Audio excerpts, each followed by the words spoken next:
सर्व गोविंदा आतुरतेनं वाट पाहत असलेल्या प्रो गोविंदा सीझन 2 चा अंतिम सामना उद्या वरळी डोम इथे रंगणार आहे। या अंतिम स्पर्धेत राज्यभरातील गोविंदा 16 पथकं एकमेकांसमोर उभी ठाकणार आहेत। थरांवर थराचा रोमहर्षक खेळ प्रेक्षकांना या निमित्तानं पाहायला मिळणार आहे। आणि या कार्यक्रमास मुख्यमंत्री एकनाथ शिंदे, उद्योगमंत्री उदय सामंत, मुंबई उपनगर पालकमंत्री मंगल प्रभात लोढा, मुंबई शहर पालकमंत्री दीपक केसरकर, क्रीडा मंत्री संजय बनसोडे यांच्यासह इतर मान्यवर उपस्थित राहणार आहेत। प्रो गोविंदा सीझन 2 स्पर्धेत प्रथम पारितोषिक 25 लाख रुपये इतका आहे, तर दुसरं पारितोषिक आहे 15 लाख रुपयांचं, तिसरं पारितोषिक 10 लाख रुपये, तर चौथं पारितोषिक 5 लाख रुपये देण्यात येणार आहे। तर उर्वरित 12 संघांना प्रत्येकी 1 लाख रुपये पारितोषिक म्हणून दिले जाणार आहे।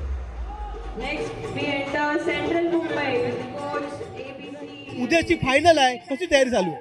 नाही, शेवटी हा विषय महाराष्ट्राच्या गोविंदांचा आहे आणि मी जसं नेहमी सांगतो की हा स्वप्न माझ्या वडिलांनी पाहिलं होतं, ते आज मी पूर्ण करतोय।